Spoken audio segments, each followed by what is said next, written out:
이제 우리 로마서 마지막 결론을 맺고 있습니다. 다시 한번 우리 주제의 말씀 다 같이 읽어봅시다. 시작. 서로 영접하라. 성경은 처음부터 끝까지 다 동일한 말씀을 하고 있습니다. 천국은 어떤 곳입니까? 성도가 서로 사랑하는 곳이 천국이에요. 지옥은요, 성도가 서로 물고 뜯고 싸우는 것이 지옥입니다. 우리가 복음을 제대로 알지 못한다면 성경을 엉뚱하게 해석합니다. 그 성경이 얘기하는 가장 유일한 목적은 무엇이냐? 사랑하라예요. 이것이 유일한 목적입니다. 로마서가 왜 기록되어 있습니까? 유대인 그리스도인과 이방인 그리스도인의 분열이 있었습니다. 이 갈등을 해소하고자 바울은 예수 그리스도의 복음이 무엇인지를 다시 정확하게 해석하고, 그리고 그 결론은 서로 사랑하라다 말씀으로 그들의 마음과 생각을 하나 되게 만들었다. 이것이 이제까지 제가 여러분에게 나눠드린 말씀입니다. 이것을 통해서 우리가 알 수 있는 것은 유대인들에게는 율법을 지켜서 할례를 받는다고 해서 구원을 받는 것이 아니라는 것을 가르쳐주는 동시에, 이방인들에게는 예수 그리스도를 믿고 하나님의 자녀답게 살지 아니하면 결단코 구원을 받을 수 없다는 말씀을 동시에 하고 있어요. 그래서 율법을 중요시하는 분들에게는 하나님의 은혜의 복음을 가르쳐야 되고, 예수를 믿으면서도 방종한 자들에게는 하나님의 심판을 가르쳐야 된다고 바울은 지금 우리에게 얘기하고 있습니다. 누가 하나님의 약속한 구원을 받을 수 있습니까? 사랑하는 자예요. 에베소에서 이렇게 씁니다. 자, 읽어봅시다. 시작. 그러므로 주를 위해 일하다가 감옥에 갇힌 몸이 된 내가 여러분에게 권면합니다. 여러분은 하나님께 부르심을 받은 사람들이니 그 부르심에 합당한 삶을 살아가십시오. 아멘. 하나님은 우리가 죄인 되었을 때 아무 조건 없이 우리를 불러주셨습니다. 부르실 때는 조건이 없습니다. 그러나 부르신 목적이 있습니다. 여러분은 아무 조건 없이 부르심을 받았지만 부르심을 받은 이후에는 완전히 다른 삶을 사셔야 됩니다. 어떻게 해요? 부르심에 합당한 삶을 사셔야 돼요. 부르심을 받기 전에는 예수님께서 친히 말씀하시기를 마귀의 자녀처럼 살았습니다. 마귀의 자녀란 자기밖에 모르고 이기심에 가득 차서 자기의 만족과 유익을 위해 사는 사람들을 가르칩니다. 그러나 하나님의 은혜로 말미암아 조건 없이 부르심을 받은 사람은 하나님의 은혜에 합당한 삶을 사셔야 됩니다. 하나님의 은혜에 합당한 삶이란 이제 나를 위해 살지 않고 나를 위해 구원하신 예수 그리스도를 믿는 믿음으로 사는 것이요, 그 믿음으로 말미암아 이웃을 사랑하며 사는 것이 바로 부르심이 합당한 삶이라고 성경은 얘기하고 있습니다. 그래서 바울이 얘기하는 것이죠. 에베소 교인들이 예수님을 믿고도 합당한 삶을 살지 않기에 여러분 하나님의 부르심을 받았으니 부르심에 합당한 삶을 사십시오라고 권면합니다. 그러면 부르심에 합당한 삶이란 무엇일까요? 이어서 이렇게 말씀하시죠. 시작. 곧 겸손하고 온유한 사람이 되십시오. 사랑 안에서 서로를 받아들이시고 많이 참으십시오. 평강의 띠를 메고서 성령께서 하나 되게 하신 것은 힘써 지키십시오. 아멘. 그러므로 예수 그리스도의 은혜로 부르심을 받은 사람들은 하나님이 예수님의 멍에를 메고 가르치신다고 했죠. 뭘 가르치십니까? 겸손과 온유한 사람이 될 수 있도록 가르치신다고 했습니다. 주님의 멍에를 메고 주님의 말씀을 배운 사람은 겸손하고 온유한 사람이 되는 것이죠. 그래서 겸손하고 온유한 사람은 어떤 삶을 삽니까? 사랑 안에서 서로를 받아들입니다. 이게 서로 사랑하라예요. 그래서 교회는 어떤 사람이 와도 다 받아들이는 곳입니다. 어떻게 해요? 사랑 안에서. 어떤 사랑 안에서요? 예수 그리스도의 사랑 안에서 서로를 받아들이고 많이 참는 거예요. 그리고 이 사랑을 우리가 지키기 위해서 또 어떻게 해야 됩니까? 평강의 띠를 메고 성령께서 하나 되게 한 것을 힘써 지켜야 됩니다. 이것을 현대어 번역본은 이렇게 얘기합니다. 시작. 겸손하고 온유한 사람이 되며 사랑으로 서로 결점을 덮어주고 서로 참아주는 너그러운 사람이 되어야 합니다. 성령에 의지하여 하나가 되도록 항상 힘쓰고 서로 평화롭게 살아야 합니다. 아멘. 하나님께 부르심을 받은 사람은 겸손하고 온유한 사람이 되어야 합니다. 겸손하고 온유한 사람은 사랑으로 서로의 결점을 덮어줍니다. 그래서 교회는 어떤 곳이냐? 결점을 드러내는 곳이 아니라 결점을 덮어주는 곳입니다. 결점을 지적하는 곳이 아니라 결점을 참아주고 너그럽게 기다려주는 곳입니다. 그럴 때 어떤 일을 하냐? 성령의 역사가 일어나기 시작합니다. 그래서 그 성령에 의지해서 하나가 되로 힘써 하는 것이 바로 천국입니다. 이것은 우리의 의지와 우리의 노력으로 될 수 없다는 것을 반증하고 있죠. 뭘 의지해야 되는 거예요? 예, 성령을 의지해야 되는 거예요. 예. 그럼 이것을 바꾸어 말하면 왜 겸손하고 온유한 사람이 될 수 없습니까? 왜 사랑으로 서로를 용서 못하고 사랑으로 서로를 용납 못합니까? 성령을 의지하지 않고 나를 의지하기 때문에. 그러나 성령을 의지하는 법을 배운 사람들은요, 겸손하고 온유한 사람이 돼요.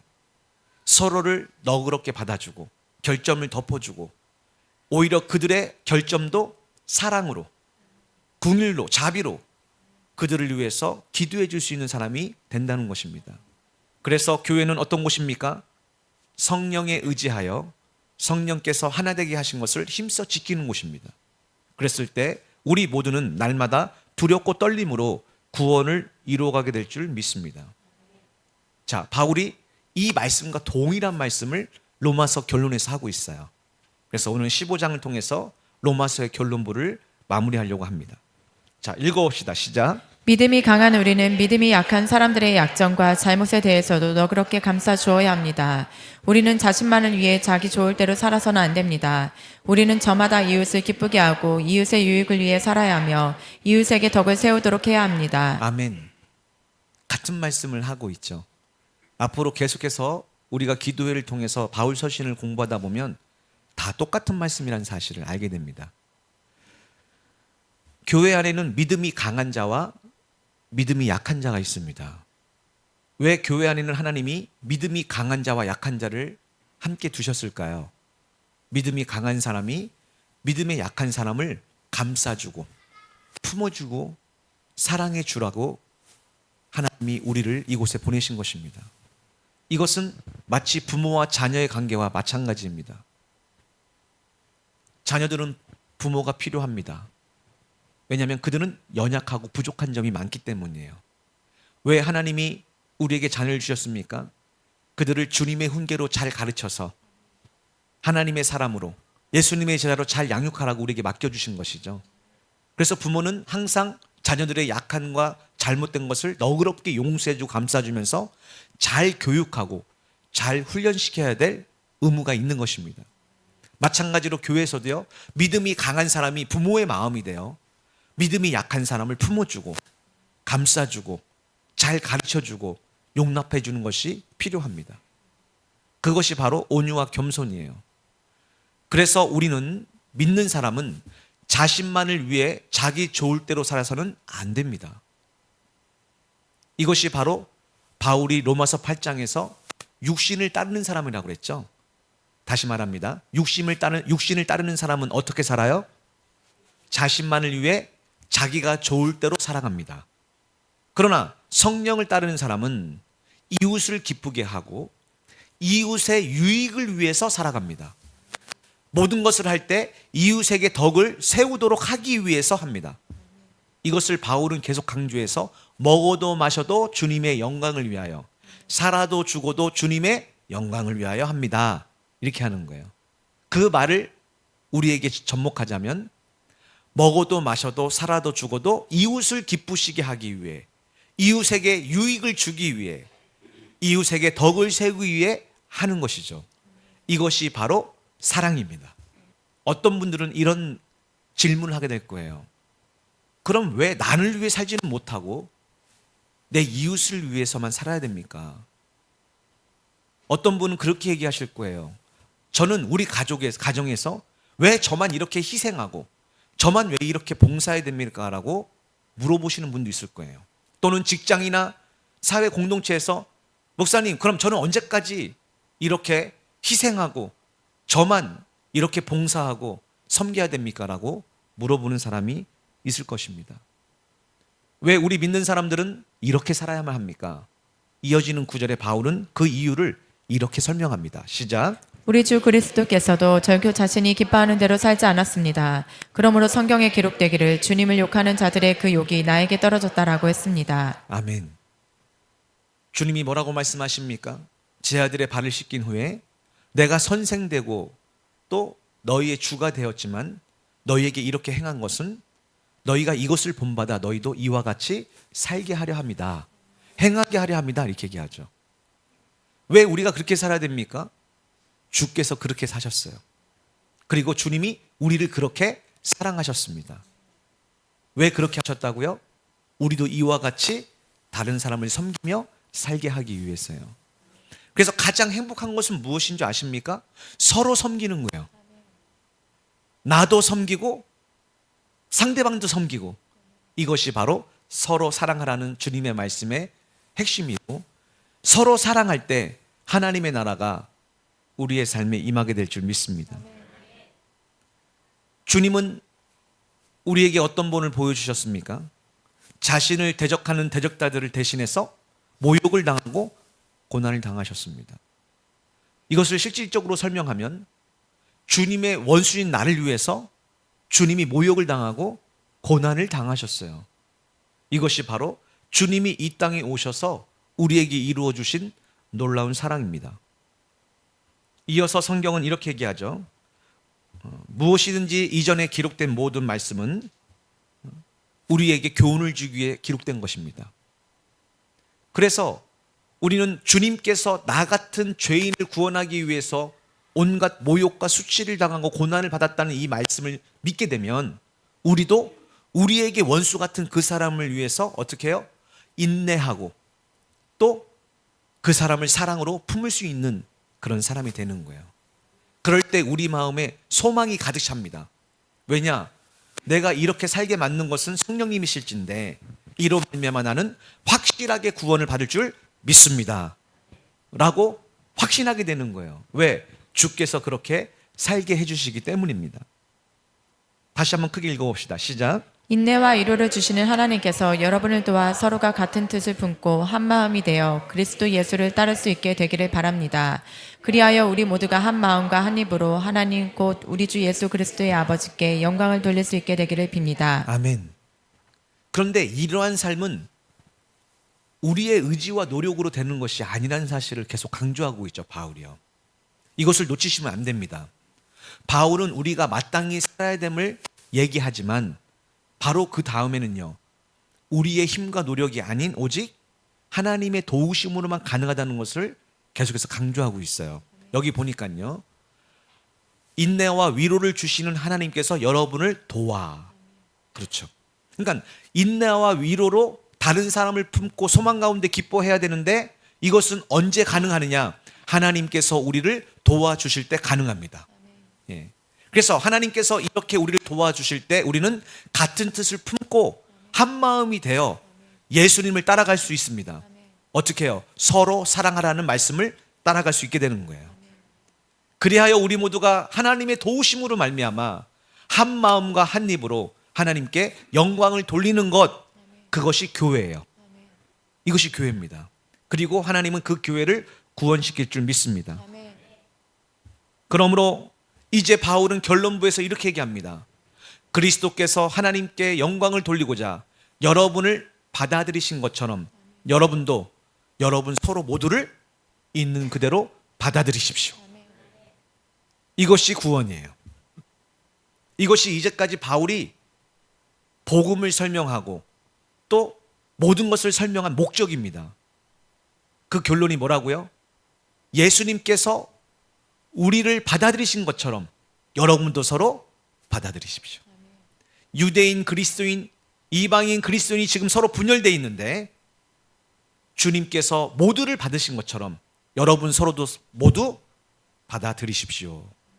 이것이에요. 그러면서 이제 결론부에 다시 한번 이렇게 강조했었습니다. 내가 여러분에게 말하고 있는 것은 이러합니다. 그렇죠? 다시 한번 정리하는 것이죠. 예수 그리스도께서는 할례 받은 사람들 곧 유대인의 종이 되셨어요. 왜냐? 그들에게 잡혀 그들의 손에 죽게 되었죠. 왜요? 그들을 구원시키기 위해서. 참 놀라운 비밀입니다. 왜 이렇게 하셨습니까? 하나님의 신실하심을 드러내 보이고 조상에게 약속하신 그 모든 것을 확증하기 위해서요. 이 얘기는 무슨 얘기냐? 유대인들을 끝까지 버리지 않고 그 조상과 아브라함과 이삭과 야곱과 약속한 그 약속을 신실하게 지키시기 위해서 하나님은 예수 그리스도를 보내주시고 예수 그리스도는 그들의 손에 붙잡혀 고난을 당하고 죽이신 거예요. 왜? 그들을 구원하기 위해서요. 왜 이렇게 하셨습니까? 다음 구절이 참 놀랐습니다. 시작. 그리하여 이방인들도 하나님의 자비를 맛보아 하나님께 영광을 돌릴 수 있도록 하기 위함이었습니다. 그래서 성경에 기록되기를 그러므로 내가 이방인들 가운데서 주님께 찬양을 드리고 주의 이름을 찬송합니다라고 했습니다. 아멘. 바울이 굉장히 역설적이에요. 유대인들의 손에 의해서 유대인들을 위해서 약속을 지키기 위해서 예수님이 죽으셨는데 목적이 뭐라는 거예요? 이방인에게도 이 복음을 전해서 하나님의 자비를 베풀으시기 위해서 그렇게 하셨다는 거예요. 그래서 유대인과 이방인을 하나로 만드는 지금 얘기를 결론을 내리고 있습니다. 또 성경의 다른 곳에는 이렇게 기록되어 있죠. 이방 사람들아 주님의 백성과 더불어 기뻐하여라. 안타깝게도 지금도 유대인들은 이러한 말씀들을 올바로 해석을 못합니다. 자신들만 선택을 받았고 자신들만 구원받았다고 생각을 하죠. 그러나 바울이 그 상식을 깨버리는 거예요. 유대인들이요, 당신들만 택함받은 것이 아닙니다. 우리를 통해 이방인들도 구원받기를 하나님이 원하셨습니다. 여러분, 이것을 지금 우리에게 비교하자면요, 여러분만 선택받은 게 아니에요. 여러분을 통해서 여러분 가족들, 여러분 친척들, 지금 옆집에 사는 여러분의 이웃들에게 이 주님의 복음이 전해져서 그들도 주님의 은혜와 자비를 통하여 하나님을 찬양하게 만드시는 것이 하나님의 뜻입니다. 이것을 위해서 먼저 여러분을 은혜를 주시고 먼저 여러분을 택하여 불러주신 거예요. 이것을 감당하라고요. 그래서 여러분이 이웃을 사랑하면 하나님이 여러분을 통해 그 영혼을 구원하게 될 줄 믿습니다. 그리고요, 마지막 날 주님 앞에 서서 주님께서 착하고 충성된 종아, 네가 내 명령에 순종했으니 내가 너를 위해 예비한 영원한 처소로 갈지어다 말씀해 주실 줄 믿습니다. 자, 또 이렇게 써 있습니다. 시작. 그리고 예언자 이사야는 선포하기를 이새의 뿌리에서 싹이 나와 무족속들을 다스릴 것이니 모든 이방 사람들이 그에게서 소망을 찾을 것이다 라고 했습니다. 아멘. 이사야서, 그들이 제일 좋아하는 이사야서 말씀을 통해서 바울이 유대인들을 깨우치는 거예요. 보십시오. 이방인들에게도 이 소망이 전해지는 것이 하나님의 뜻이니 믿음이 강한 너희들이 믿음이 약한 이방인들을 품어주고 그들을 위해서 오래 참아주고 성령께서 그들을 변화시킬 때까지 그들이 지금은 세상 사람과 같이 살지만 기도해주고 사랑해주면 때가 되면 성령께서 그들도 너희들처럼 마음에 할례를 주어서 완전히 변화시킬 것을 믿으십시오 라고 얘기하는 거예요. 그래서 우리에게 필요한 것은 사랑입니다. 사랑이에요. 사랑만이 죄인을 의인으로 변화시킬 수 있다라고 성경은 우리에게 가르쳐주고 있는 것입니다. 진실로 소망을 주시는 하나님께서 믿음에서 비롯되는 모든 기쁨과 평강을 여러분에게 충만하게 채우셔서 여러분이 성령의 권능으로 차고 넘치는 소망의 삶을 살아갈 수 있기를 빕니다. 결국 무슨 얘기예요? 성령님께서 권능으로 우리 마음에 임하셔서 지금 원수 같은 이방인일지라도 세상 사람과 똑같이 사는 이방일지라도 그들을 끝까지 믿어주고 사랑해주고 가르쳐주고 용납해줘서 마침내 우리 모두가 하나가 되어 구원에 이를 수 있기를 간곡하게 부탁을 드리는 것입니다. 그래서 교회는 먼저 믿음이 강한 사람들이 자리를 잡고 또 교회를 섬기고 있으며 나아가서 믿음이 약한 사람이 왔을 때 이제 믿음이 강한 사람이 그 약한 사람을 자녀처럼 자기 아이처럼 품고 사랑해 주라고 하나님이 여러 지체로 만들어 가시는 중이십니다. 그래서 먼저 부름을 받은 여러분들은 성령의 충만을 받아 사랑의 충만을 받아 앞으로 오는 믿음이 연약한 모든 자들을 있는 그대로 다 품을 수 있고 기다릴 수 있고 그들을 사랑할 수 있는 준비를 하셔야 될 줄 믿습니다. 이것은 곧 주님의 계명을 완성시키는 것이라고 제가 계속해서 말씀을 드렸습니다. 주님이 우리에게 계명을 주신 목적이 무엇이라고요? 사랑하게 하기 위해서요. 왜 사랑해야 됩니까? 그게 바로 영생을 받는 유일한 방법이기 때문에 그래요. 자, 이쯤에서 이제 사도 바울의 이 서신 말씀을 예수님의 복음으로 돌아가서 마지막으로 오늘 말씀을 좀 정리해 보려고 합니다. 자, 예수님은 어떻게 말씀하셨을까? 자, 시작. 어떤 율법 교사가 일어나 예수를 시험하여 이르되 선생님 내가 무엇을 하여야 영생을 얻으리이까? 예수께서 이르시되 율법에 무엇이라 기록되었으며 내가 어떻게 읽느냐? 아멘. 이 말씀을 통해서 우리가 알 수 있는 것은 지금 이 본문 구절은 우리에게 영생을 받는 유일한 방법을 가르쳐 주고 있습니다. 예수님, 우리가 어떻게 해야 영생을 얻을 수 있습니까? 라는 대답을 주님이 가르쳐 주시는 것이죠. 예수님은 먼저 율법에 대해서 얘기를 하죠. 왜냐하면 지금 이 시절은 유대인들에게 말씀을 복음을 전할 때이기 때문에 그렇습니다. 율법에는 무엇이라고 기록되어 있고 네가 어떻게 해석했느냐? 라고 물으세요. 그랬더니 이렇게 대답합니다. 대답하여 이르되 내 마음을 다하며 목숨을 다하며 힘을 다하며 뜻을 다하여 주 너의 하나님을 사랑하고 또한 내 이웃을 내 자신같이 사랑하라 하였나이다. 그렇죠. 그러니까 주님이 우리에게 율법을 주신 목적이 뭐예요? 율법을 지키라고 주신 건데 율법을 지킨다는 것은 어떤 의미입니까? 하나님을 사랑하고 이웃을 사랑하라는 거예요. 그게 율법을 주신 유일한 목적이에요. 율법을 깨닫고 사랑하라고 주신 거라고요. 그런데 유대인들은요, 율법을 지키는 것만 관심이 있고 율법의 목적인 사랑에 관심이 없었다는 게 문제였다는 것을 성경은 우리에게 얘기하고 있죠. 예수님께서 뭐라고 말씀하십니까? 네 대답 옳다. 너 정확하게 그거 보고 있다. 그러면 이를 행해라. 그러면 영생을 받게 될 것이다. 자, 이 말씀이 선포됐을 때 누가 나서느냐? 율법 교사가 나서요. 왜냐하면 이 모든 것을 율법 교사가 가르치고 있었거든요. 자, 그래서 율법 교사가 나서서 뭐라고 하느냐? 자기를 옳게 보이려고 예수님께 여짜오되 내 이웃이 누구이니까? 라고 물어보는 거예요. 왜 이걸 물어봅니까? 이웃을 사랑해야 영생을 얻습니다. 다시 한번 강조해서 얘기합니다. 어떤 분들은 교회 열심히 다니면 구원을 얻는다고 얘기하는데 교회를 열심히 다니는 목적이 뭐예요? 이웃을 내 몸처럼 사랑하기 위해서 다니는 거죠. 이걸 잊어서는 안 됩니다.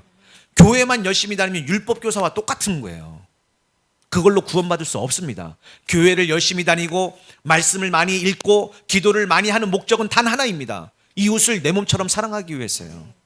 그래서 어떻게 해야 영생을 얻을 수 있습니까? 라는 질문에 이제 어떻게 넘어갑니까? 내 이웃이 누굽니까? 라고 넘어가는 거예요. 왜? 여러분 이웃이 누군 줄 알고 그를 나처럼 사랑해야 영생을 얻게 되거든요. 이걸 지금 가르쳐 주시는 것이죠. 그래서 예수님이 이제 자기를 옳게 보이려고 물어보는 율법 교사가 옆에 있다가 자기가 나서는 거예요. 내가 믿음이 좋다는 걸 보이기 위해서. 그랬더니 예수님이 비유로 이제 이것에 대해서 대답해 주십니다. 참 감사하죠. 항상 성경 안에 보면요, 우리가 궁금한 걸 생각하면 누군가가 질문을 해놔요. 자, 예수님이 뭐라고 하시느냐? 어떤 사람이 예루살렘에서 여리고로 내려가다가 강도를 만나매 강도들이 그 옷을 벗기고 때려 거의 죽은 것을 버리고 갔더라. 유대인들은 예루살렘에서 볼일을 보고 여리고로 내려갈 때 항상 강도들을 만날 위험을 가지고 갔다고 합니다. 그래서 지금 그 얘기를 얘기하고 있는 거예요. 한 유대인이 예루살렘에 와서 예배를 드리거나 볼일을 보고 여리고로 내려가고 있는 중에서 강도를 만난 사건을 얘기하고 있습니다. 이것은 우리가 잘 알고 있는 선한 사마리아인의 비유라고 흔히들 얘기하고 있죠. 자, 이렇게 버리고 갔는데 거의 죽었어요. 죽은 듯이 보였습니다.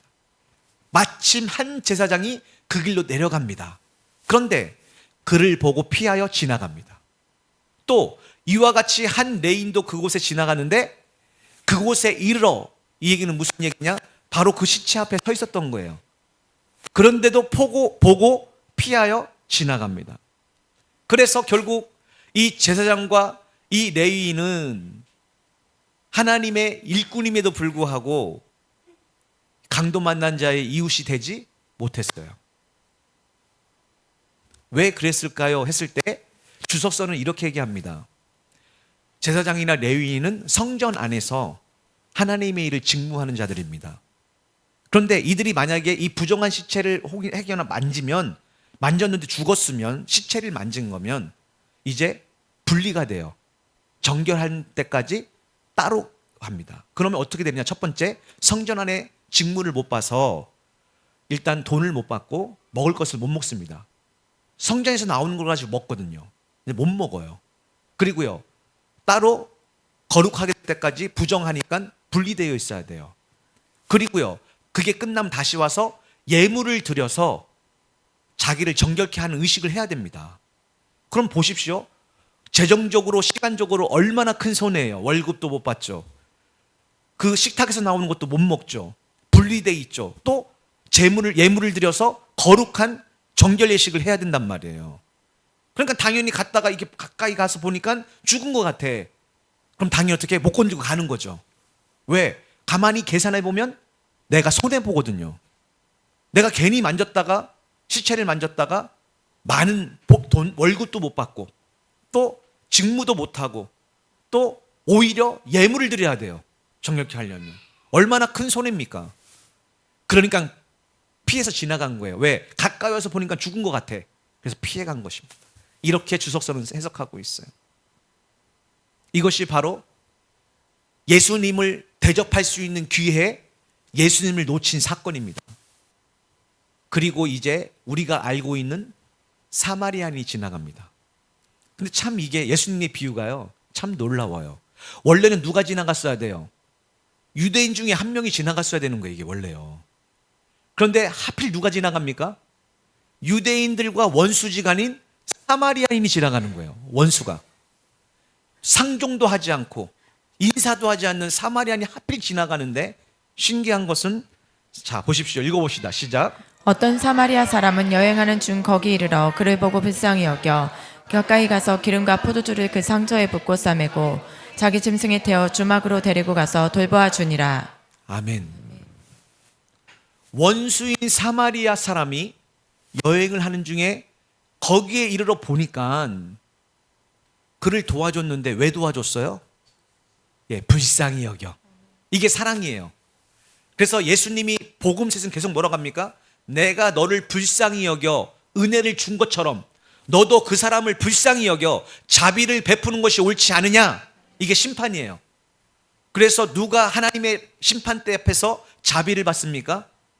자비를 베푸는 사람이요. 그런데 자비를 베풀지 않은 사람은요, 자비 없는 심판을 받습니다. 이게 심판입니다. 이게 굉장히 중요한 말씀이에요. 사마리아 사람이 여행하는 중에 그 사람을 봤는데 성령 하나님께서 그 마음에 어떤 마음을 주셨어요? 불쌍히 여기는 마음을 주셨어요. 그래서 가까이 가서, 죽었나 안 죽었나 가까이 가서 기름과 포도주를 그 상처에 붓고 싸매고. 이거 여러분 쉬운 일 아닙니다. 왜냐하면 여행 중에는 짐을 많이 못 갖고 갑니다. 대부분 여행 중이라는 것은 장사꾼이에요. 그래서 이들은요, 물건을 많이 싣고 자기를 위해서 최소한의 음식과 최소한의 비상 약을 갖고 다닙니다. 그 약 중에 하나가 기름과 포도주예요. 그렇죠? 그래서 지금 기름과 포도주를 상처에 붓잖아요. 원래 누가 써야 되는 거예요? 내가 살아야 되는 거예요. 내 거예요, 내 거. 내 생명 같다고요. 그런데 이 사람은 여행 중인데 자기는 이게 필요한데 이걸 누구한테 주는 거예요? 원수에게 지금 기름을 붓고 포도주를 주는 것입니다. 그게 사랑이에요. 왜? 내 이웃을 내 몸처럼 사랑하라면서요. 왜? 근데 우리 같으면 저거 줘요, 못 줘요? 어떻게 줍니까, 여러분? 여행 중에 저거 쓰면 내가 만약에 다치면 어떡해요? 죽어야 돼요. 내가 다치면요. 그러니까 지금 저 얘기는 실질적으로는 하나님의 성령이 그 마음에 불쌍한 여기는 마음을 줘서 자기 몸처럼 사랑했다는 얘기를 지금 얘기하고 있는 거예요. 그리고 장사꾼이 얼른 가서 이 물건을 팔아야 되는데 잠시 장사를 멈추고 뭐 합니까? 자기 짐승에 태워서 주막으로 데려가 돌봐주는 거예요. 원래는 짐승 등에 뭐가 태웠을까요? 예, 자기 지금 장사할 짐이 있단 말이에요. 그걸 내려놓고 거기에다가 이 사람을 태운 거예요. 이게 바로 하나님의 자비, 하나님의 긍휼입니다. 지난주에 말씀을 드렸죠. 심판 때에 양과 염소를 나눕니다. 누가 양입니까? 누군가가 지극히 작은 자가 굶주렸을 때, 배고팠을 때, 헐벗었을 때, 나그네 되었을 때, 옥에 갇혔을 때 그에게 해준 것이 곧 주님께 해준 거예요. 그것이 바로 이웃을 내 몸처럼 사랑하라는 뜻입니다. 그러니까 주님이 내게 했다 이렇게 가잖아요. 그리고 천국에 데려가잖아요. 그런데 염소는요, 못 들어갑니다. 왜? 너는 내게 하지 않았다. 그들이 뭐라고 하면, 언제 제가 주님께 안 했습니까? 아니, 예수님이라고 나타났으면 제가 반드시 했겠죠. 나 대신에 너네 교회에 지극히 작은 형제를 붙여줬지 않니? 그에게 하지 않은 것이 바로 내게 하지 않은 거다. 왜? 내 이웃을 내 몸처럼 사랑하라고 했지 않니? 이렇게 얘기하는 거예요. 여러분, 얼마나 놀라운 얘기입니까? 그리고 이 말씀을 정말로 깨닫는다면 우리가 얼마나 많은 죄를 짓고 살았습니까? 이제까지요. 저부터 해서 얼마나 많은 무관심과, 그래도 이제라도 우리를 불쌍히 여기셔서 이 말씀 복음을 진짜로 깨닫게 하시고 이제라도 이렇게 살아야 함을 가르쳐 주시니 얼마나 감사합니까? 감사합니다. 보십시오. 제사장이나 레위인들은 성전에서 하나님을 섬기는 사람인데도 불구하고 율법에 치우쳐서 또 자기와 만족과 유익을 위해서 손해보지 않으려고 이것들을 피해갔습니다. 그러나 그들이 알고 있는 원수지간인 이 사마리아인은요, 하나님이 주시는 그 긍휼의 마음을 가지고 자기처럼 섬겨서 이 사람은 곧 그 사람의 이웃이 되어 하나님의 영생을 받았다고 우리에게 설명해 주고 있는 것입니다. 여러분 꼭 기억하십시오. 교회를 주신 것은 우연이 아닙니다. 또 여러분에게 주위에 만나게 하는 사람들은 우연히 만난 게 아니에요. 여러분을 구원시키고 영생을 주기 위해서 하나님이 주신 특별한 선물이에요. 어떻게 해요? 그들에게 섬길 기회, 그들을 불쌍히 여길 기회, 그들을 사랑할 기회를 주셔서 우리를 구원시키기 위한 하나님의 놀라운 은혜인 줄 믿습니다. 그것을 놓치지 마세요. 놓치지 마세요. 이 사람은 여기서 멈추지 않고 이튿날 주막 주인에게 이제 떠나면서 얘기합니다.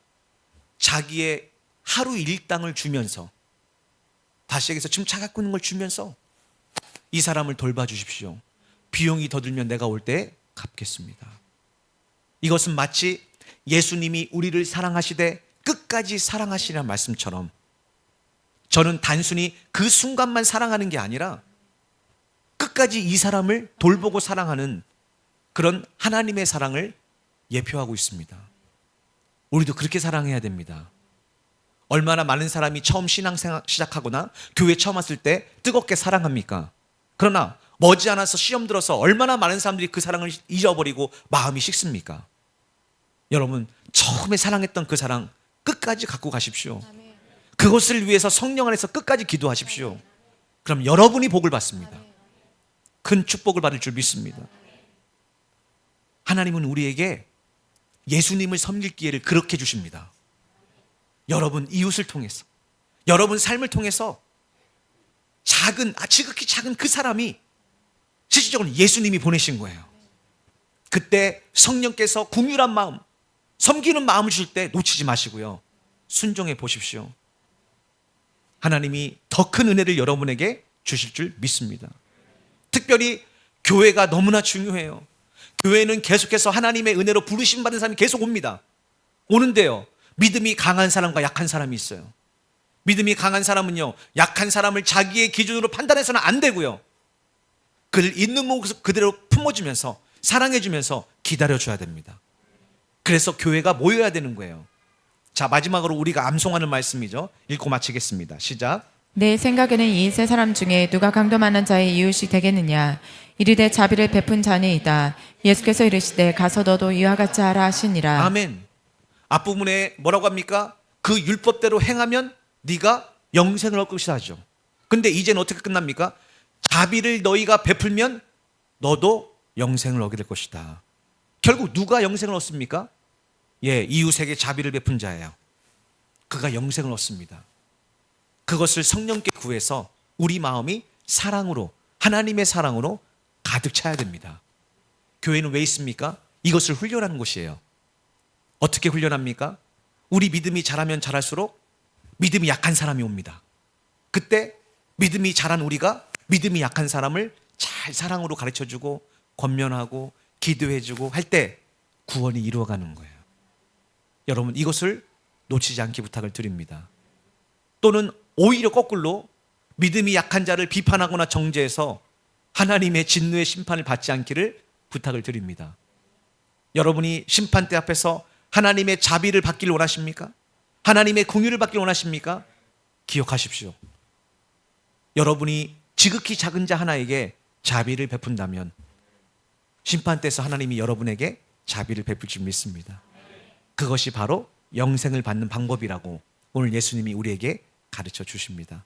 우리 교회가 이런 하나님의 사랑으로 가득 차서 어느 누구가 와도 그 마음의 상처와 그 아픔이 다 치유되고 사랑으로 성장하여 그 사람이 또 다른 사람을 사랑하고 그 사람이 또 다른 사람을 사랑하여 사랑이 충만한 교회가 되기를 예수님 이름으로 축복합니다. 기도하겠습니다.